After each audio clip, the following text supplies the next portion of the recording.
Hello friends, मैं शिवांगी महेश्वरी आपका एक बार फिर से स्वागत करती हूँ आपके अपने यूट्यूब चैनल स्किल लर्निंग में। मैं आज आपको जो सीटेट 2021 31 जनवरी को जो एग्ज़ाम हुआ था उसका जो प्राइमरी लेवल का जो सीडीपी की जो पेडागोगी है और जो अदर क्वेश्चंस हैं उसमें मैं आपको करेक्ट मोस्ट अप्रोप्रिएट जो आंसर होंगे उन पर मैं आपको टिक लगवा रही हूँ। और जो आपकी ऑफिशियल आंसर की आएगी जो कि 25 फरवरी को आ सकती है, तो उससे आपके 99.9% मैच कर सकते हैं। और चलिए हम देखते हैं कि ये जो क्वेश्चन है उसमें आपके कितने सही होते हैं कितने गलत होते हैं। ये जो बुकलेट कोड है वो आई है, तो बुकलेट कोड आई के बच्चे इससे मैच कर सकते हैं अपने आंसर्स। और इसके अलावा अदर बुकलेट्स भी जो क्वेश्चंस हैं वो थोड़े आगे पीछे हो गए, ये उसमें से भी मैच हो सकते हैं, यानी कि अदर जो बुकलेट कोड है उनसे भी ये क्वेश्चन मैच करेंगे। तो चलिए हम पहला क्वेश्चन देखते हैं। पहला क्वेश्चन बोला जा रहा है, एक खेल क्रिया के दौरान चोट लगने पर रोहन रोने लगा। तो यह देखकर उसके पिता ने कहा कि लड़कियों की तरह व्यवहार ना करो, लड़के रोते हुए अच्छे नहीं लगते। पिता का यह कथन है।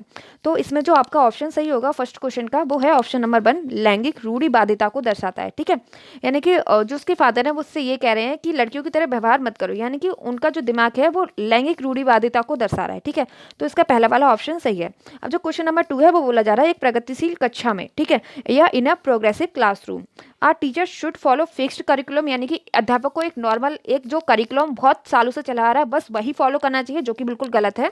इसके बाद सेकंड ऑप्शन आता है, ये बोलते हैं विद्यार्थियों में प्रतिस्पर्धा पर बल देना। ठीक है, यानी कि उनमें कंपटीशन कराना, जो कि बिल्कुल गलत है। जो ये नेगेटिविटी को दर्शाता है कि विद्यार्थियों के अंदर अगर हम प्रतिस्पर्धा रॉन्ग वे में कराते हैं तो उनके बीच में नेगेटिविटी बढ़ सकती है। तो इसका सेकंड ऑप्शन भी गलत है। थर्ड ऑप्शन बोला जा रहा है, ज्ञान की संरचना के लिए प्रचुर मौके प्रदान करना, यानी कि जो विद्यार्थी है वो कंस्ट्रक्ट करें अपनी नॉलेज को, इसके लिए टीचर को मौके प्रदान करने चाहिए, जो कि बिल्कुल सही है। इसके अलावा फोर्थ ऑप्शन भी आपका गलत है। ठीक है, अब क्वेश्चन नंबर जो 3 है उसका क्या होगा, एक गतिविधि के दौरान छात्रों में संघर्ष करते हुए देख एक अध्यापिका बच्चों को संकेत और इशारे देती है, जैसे कि क्या, क्यों, कैसे प्रदान करने का फैसला लेती है। ले बायगॉत्स्की के सिद्धांत के अनुसार अध्यापिका की यह योजना क्या है।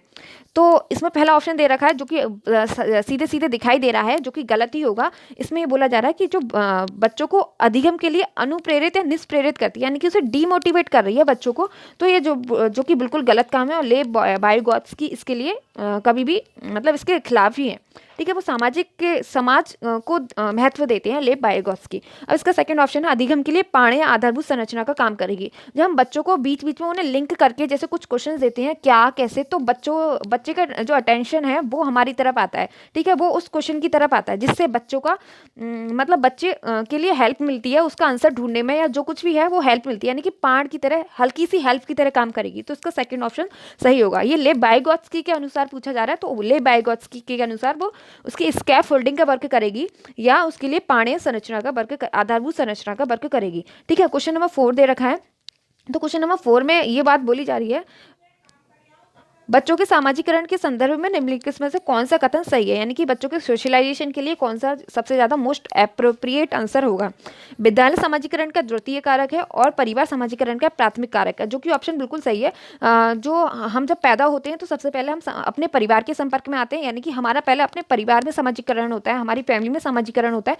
उसके बाद हम विद्यालय में जाते हैं, अपने फ्रेंड्स से मिलते हैं, और या हम खेलने कूदने के लिए भी जाते हैं, तो सामाजिकरण के सारे सेकेंडरी रीजंस हैं। ठीक है, तो विद्यालय सामाजिकरण का हमेशा द्वितीय कारक होगा और जो परिवार है वो सामाजिकरण का प्राथमिक कारण माना जाएगा। ठीक है, क्वेश्चन नंबर 5 देखते हैं। बहुबुद्धि का सिद्धांत जोर देता है, यानी कि मल्टीपल इंटेलिजेंस किसके ऊपर जोर देती है। मल्टीपल इंटेलिजेंस किसके ऊपर जोर दे सकती है, आप खुद सोचिए। बुद्धि लब्धि केवल वास्तुनिक परीक्षणों द्वारा ही नापी जाती है, यानी कि ऑब्जेक्टिव टाइप अगर आपको क्वेश्चन दे दिए जाए तो अगर आप उसमें अच्छा कर पा रहे हैं, डेट मीन्स कि आपकी बुद्धि लब्धि आपका आईक्यू लेवल बहुत ऊंचा है, जो कि बात बिल्कुल गलत है। इसमें सेकंड ऑप्शन दिया जा रहा है, एक आयाम में बुद्धिमत्ता अन्य सभी आयामों में बुद्धिमत्ता को निर्धारित करती है, यानी कि अगर आप एक फील्ड में अच्छे हैं या आप एक फील्ड में बुरे हैं तो ऑब्वियसली आप सभी फील्ड में बुरे होंगे, ऐसा तो कभी नहीं होता। कोई डांसिंग अच्छी कर सकता है, कोई सिंगिंग अच्छी कर सकता है, कोई स्टडी में अच्छा होता है, कोई किसी चीज़ में अच्छा होता है, तो जो कि ऑप्शन गलत है। इसमें जो थर्ड ऑप्शन बोला जा रहा है वो बोला जा रहा है, बुद्धिमत्ता की विभिन्न दशाएं होती हैं, यानी कि इसके काफ़ी सारे मतलब फॉर्म्स होते हैं इंटेलिजेंट के, सेवरल अलग अलग फॉर्म्स होते हैं। मल्टीपल इंटेलिजेंट और सेवरल फॉर्म ये दोनों आपस में लिंक कर रहे हैं, यानी कि किसी की इंटेलिजेंट को मतलब एक फॉर्म में नहीं डिवाइड किया जा सकता, उसमें सेवरल फॉर्म्स होते हैं, तो जो कि आपका बिल्कुल ऑप्शन सही है, बुद्धिमत्ता की विभिन्न दशाएं होती हैं। इसके बाद आता है क्वेश्चन नंबर 6, लॉरेंस कोहलवर्ग के सिद्धांत के अनुसार किसी कार्य को इसलिए करना क्योंकि दूसरे इसे स्वीकृति दे रहे हैं। नैतिक विकास के फ्लिंदाब्लेक्स चरण को दर्शाता है, यानी कि हम किसी काम को इसलिए कर रहे हैं क्योंकि सामने वाला उसे अच्छा बता रहा है, ठीक है। इसको जो लॉरेंस कोहलबर्ग हैं उनके अकॉर्डिंग इनमें से क्या ऑप्शन सही है? Pre conventional, conventional, post conventional या फॉर्मल कॉन्वेंशनल? इसमें से जो ऑप्शन सही होगा प्रथागत यानी कि कॉन्वेंशनल, इसका ऑप्शन नंबर बी सही है। इसके बाद आते हैं क्वेश्चन नंबर 7 पर। ले बाइगॉत्स्की का सामाजिक सांस्कृतिक परिप्रेक्ष्य अधिगम प्रक्रिया में फ्लिंदाब्लेक्स के महत्व को जोर देता है। तो ले बाइगॉत्स्की का सामाजिक सांस्कृतिक परिप्रेक्ष्य अधिगम प्रक्रिया में किस चीज को महत्व देगा? तो सांस्कृतिक से आप यहाँ से लगा सकते थे, सांस्कृतिक उपकरणों पर महत्व देगा। इसके बाद आते हैं जीन पियाजे के अपने संज्ञानात्मक विकास के सिद्धांत में संज्ञानात्मक संरचना को फ्लिंदाब्लेक्स के रूप में वर्णित करते हैं। तो जीन पियाजे मतलब जो हमारे दिमाग में जो भी मतलब हमारे चारों तरफ से हम जो भी गेन करते हैं वो हमारे दिमाग में स्कीमा में जाके कैद हो जाते हैं, ठीक है। तो स्कीमा क्या होते हैं? छोटे छोटे रूम्स होते हैं इंटेलिजेंसी के, या मतलब जो भी हम बाहर से जो भी नॉलेज गेन करें, छोटे छोटे उसके रूम्स हैं और वो हमारे दिमाग में क्रिएट हो जाते हैं। इन्हीं रूम्स को हम स्कीमा कहते हैं, ठीक है, या मनोबंध भी कह सकते हैं। तो इसका ऑप्शन नंबर 4 सही होगा, ठीक है। अब इसके बाद क्वेश्चन नंबर 9 पे आते हैं। जीन पियाजे के संज्ञानात्मक विकास के सिद्धांत में पूर्व संक्रियात्मक अवस्था में विकास का मुख्य गुण कौन सा होता है? पूर्व संक्रियात्मक अवस्था का मतलब है संक्रिया से पहले की अवस्था, यानी कि प्री कॉन्वेंशनल एज या प्री ऑपरेशनल एज, ठीक है, प्री ऑपरेशनल स्टेज। तो इसमें से कौन सा इसका मुख्य गुण है? तो पूर्व संक्रियात्मक अवस्था में सेंट्रेशन होता है थॉट में। सेंट्रेशन का क्या मतलब है? केंद्रीयकरण होता है, ठीक है। तो अब इसके बाद क्वेश्चन नंबर 10 पे आते हैं। तो क्वेश्चन नंबर 10 में विकास के संदर्भ में निम्नलिखित में से कौन सा कथन सही है? विकास बहुआयामी होता है, यानी कि जो डेवलपमेंट है उसकी काफ़ी सारी डायमेंशन है, मल्टी डायमेंशनल है। तो इसका ऑप्शन नंबर डी सही होगा। क्वेश्चन नंबर 11 है। जन्म से किशोरावस्था तक बच्चों के विकास में बच्चों का जो भी विकास का क्रम है उसके बारे में पूछा जा रहा है कि जन्म के समय और जन्म के बाद बाल्यावस्था में, फिर किशोरावस्था में जो बच्चा जाता है तो क्या क्रम में चलता है? तो सबसे पहले उसके सांवेदिक, फिर मूर्त, फिर अमूर्त, यानी कि पहले वो संवेदनाओं के जरिए सीखता है, यानी कि सेंसरी ऑर्गन के जरिए सीखता है, छूना और देखना ये सब सीखता है। फिर उसके जरिए वो मूर्त यानी कि जो उसके सामने है उन सब चीज़ों से सीखता है। फिर अमूर्त यानी कि उसके दिमाग में हाइपोथेटिकल डिडक्टिव रीजनिंग आने लगती है। अमूर्त चीज़ें एनालाइज करने लगता है, चीज़ों को जो उसके सामने नहीं है उनके बारे में भी वो सोच सकता है। फिर इसके बाद क्वेश्चन नंबर 12 आता है। एक प्रगतिशील कक्षा में व्यक्तिगत विभिन्नता को किस प्रकार देखा जा सकता है? तो व्यक्तिगत विभिन्नता को हम किस तरीके से देखेंगे? इसका ऑप्शन नंबर डी सही होगा। Important for planning of teaching learning process, यानी कि व्यक्तिगत विभिन्नताओं को किस तरीके से देखना चाहिए? अध्यापन अधिगम प्रक्रिया की परियोजना में महत्वपूर्ण होती है व्यक्तिगत विभिन्नता, यानी कि जो मतलब इंडिविजुअल डिफरेंस हैं उसकी वजह से हम अधिगम प्रक्रिया को मतलब उसके अकॉर्डिंग ढाल सकते हैं और उसको एक तरीके से पॉजिटिव वे में ले सकते हैं, ठीक है। अब क्वेश्चन नंबर इसका 13 है। 13 में बोला जा रहा है एक समावेशी कक्षा में फ्लिंदाब्लेक्स पर जोर देना चाहिए। समावेशी कक्षा में हर बच्चे के सामर्थ्य को अधिगम करने के लिए अवसर प्रदान करने चाहिए, ठीक है। अब क्वेश्चन नंबर 13 पे आ जाते हैं। क्वेश्चन नंबर 13 के बाद क्वेश्चन नंबर 14 आता है। दिव्यांगजन अधिकार अधिनियम 2016 के अनुसार निम्नलिखित में से किस शब्दावली का प्रयोग उपयुक्त है? यानी कि मंदित बालक, हम किसी चीज़ को किसी भी बच्चे को मंदित नहीं बोल सकते। ये बिल्कुल मतलब किसी भी बच्चे को उससे बुरा लग सकता है, उसके जो संवेग हैं, उसकी जो मतलब उसकी जो उस पर फर्क पड़ेगा, ठीक है। इसके बाद आते हैं विकलांग। तो विकलांग हम बोल नहीं सकते इसके अकॉर्डिंग। और छात्र जिसे दिव्यांगता है तो हम इसका ऑप्शन नंबर सही मानेंगे, उस ऑप्शन नंबर 3। तो छात्र जिसे शारीरिक दिव्यांगता है हम इसमें डी भी मान सकते हैं, छात्र जिसका शरीर अशक्त है, ठीक है।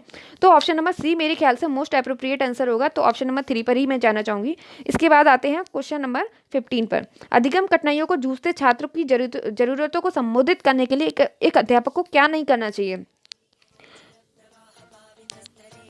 तो इसमें ऑप्शन नंबर डी सही होगा। शिक्षा शास्त्र और आकलन की जटिल संरचनाओं का प्रयोग, यानी कि मतलब हम काफ़ी मतलब इतना कॉम्प्लेक्स वे में, इतना रिजिड वे में रिजिड स्ट्रक्चर शो कर रहे हैं बच्चों के सामने, या कठिन चीज़ें शो कर रहे हैं बच्चों के सामने, तो बच्चों का ऑब्वियसली मतलब अधिगम अच्छे से नहीं हो पाएगा, ठीक है।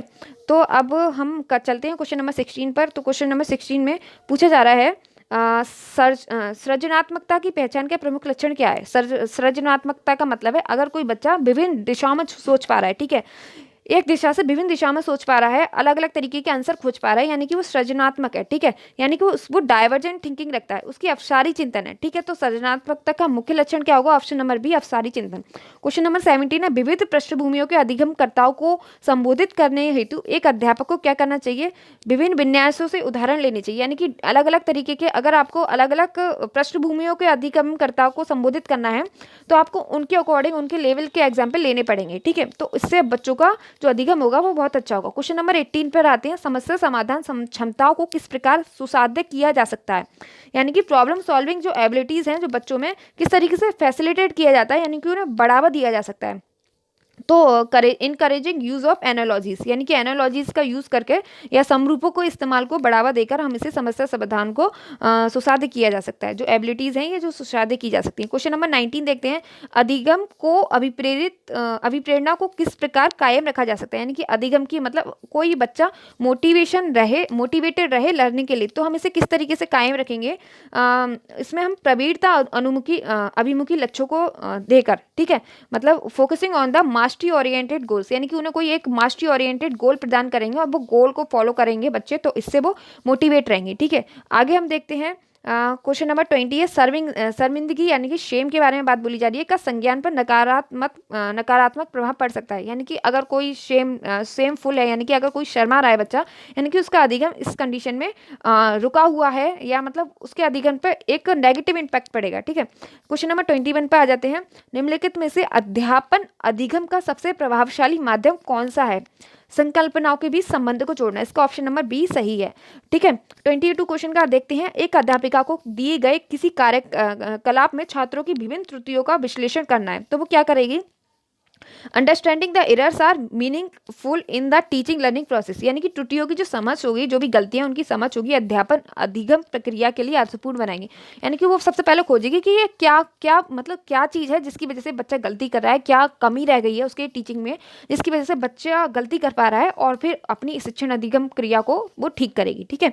इसके बाद आते हैं क्वेश्चन नंबर 23 में, बच्चों को सीखने में कठिनाई होती है, कब कठिनाई होती है? जब जो इन्फॉर्मेशन है is presented in disconnected chunks, ठीक है, मतलब वो जो सूचना है वो अलग अलग टुकड़ों में प्रस्तुत की जाए तो बच्चों को सीखने में कठिनाई होगी। क्वेश्चन नंबर 24 बोला जा रहा है, अधिगम की सर्वोत्तम अवस्था कौन सी होती है? सर्वोत्तम अवस्था कौन सी होती है? संतुलित उत्तेजना, कोई भय नहीं, यानी कि अगर बच्चों के अंदर एक डेफिनेट वे में अराउजल है, ठीक है, और कोई भी डर नहीं है, तो बच्चा ना अपने आप ही अधिगम के लिए मोटिवेटेड होता रहता है और उसका अधिगम चलता रहता है सुचारू रूप से। इसके बाद आते हैं क्वेश्चन नंबर 25 पे, अधिगम का संरचनात्मक विचार यह सुझाव देता है कि ज्ञान की संरचना में बच्चे सक्रिय भूमिका निभाते हैं, ठीक है, तो इसका ऑप्शन नंबर सी होगा, ठीक है। बच्चा भी सामने से सक्रिय भूमिका निभाता है तब ज्ञान की संरचना हो पाती है। इसके बाद क्वेश्चन नंबर 26 पे आ जाते हैं, अधिगम के लिए निम्नलिखित में से कौन सी धारणा उपयुक्त है? योग्यता सुधार है, यानी कि एबिलिटीज इंप्रूवेबल, यानी कि अगर हम किसी बच्चे में इंप्रूव कर सकते हैं, हर किसी चीज़ को इंप्रूव किया जा सकता है, ठीक है, दुनिया में जितनी भी चीज़ें हैं सबको इंप्रूव किया जा सकता है, किसी भी बच्चे के अंदर कोई भी कमी या कोई भी एबिलिटी है उसे और ज़्यादा इंप्रूव किया जा सकता है, तो ये अधिगम की ये धारणा सबसे उपयुक्त होगी इन चारों में से, ठीक है। क्वेश्चन नंबर 27 पे आते हैं, निम्नलिखित में से कौन सी परिपाटी विद्यार्थियों में संकल्पनात्मक समझ में बढ़ोतरी करने में सहायक है? यह conceptual understanding among the student is likely to improve in the settings which emphasise on, ठीक है। तो अन्वेषण और संपाद, अगर हम इंक्वायरी और डायलॉग ये वाली चीज़, ये जो ऑप्शन है ऑप्शन नंबर डी ये चूज करेंगे तो इन चारों ऑप्शन में से सबसे बेहतर ऑप्शन माना जाएगा, ठीक है। क्वेश्चन नंबर 28 पे आते हैं। क्वेश्चन नंबर 28 ये बोल रहा है कि एक कार्य के दौरान साधना स्वयं से बात कर रही है, यानी कि अपने आप को निर्देश दे रही है, ठीक है, कि वह कार्य किस प्रकार प्रगति कर सकती है। ले बैगोत्स्की के भाषा और चिंतन सोच में के विचार में दिए गए विचारों के अनुसार इस तरह का व्यक्तिगत वाक्य, यानी कि सेल्फ स्पीच, प्राइवेट स्पीच का क्या मतलब है? स्वनियमन, यानी कि खुद को रेगुलेट करना, खुद को रेगुलेशन देना। क्वेश्चन नंबर 29 देखते हैं, मूल्यांकन पद्धतियों को लक्ष्य होना चाहिए तो विद्यार्थियों की जरूरत एवं आवश्यकताओं की पहचान करना, यानी कि अगर हमें पता है कि सामने वाले स्टूडेंट की नीड क्या है और उसकी आवश्यकता क्या है, अगर हम उसके अनुसार उसे अधिगम देंगे तो उसका अधिगम अच्छा होगा, ठीक है, सुचारू रूप से और ढंग से और मोटिवेट वे में चल सकेगा, तो इसका ऑप्शन नंबर सी सही है। क्वेश्चन नंबर 30 देखते हैं, बच्चों के विकास में व्यक्तिगत विभिन्नता हो, यानी कि इंडिविजुअल डिफरेंस का क्या रोल है, ठीक है, क्या प्रतिरूपित किया जा सकता है? अनुवांशिकता एवं मतलब कोई भी बच्चा दूसरे बच्चे से अलग व्यवहार रखता है, या उसकी जो साइकोलॉजिकल उसका वे है किसी चीज़ को देखने का वो अलग है, तो किस पे डिपेंड करेगा? आनुवांशिक एंड पर्यावरण की पारस्परिकता पे। ठीक है, तो ये मतलब हेरिडिटी और इन्वायरमेंट दोनों पर डिपेंड करता है। तो चलिए आप बताइएगा कि आपके 30 में से टोटल कितने क्वेश्चन सही हुए हैं, और आप कमेंट जरूर कीजिए।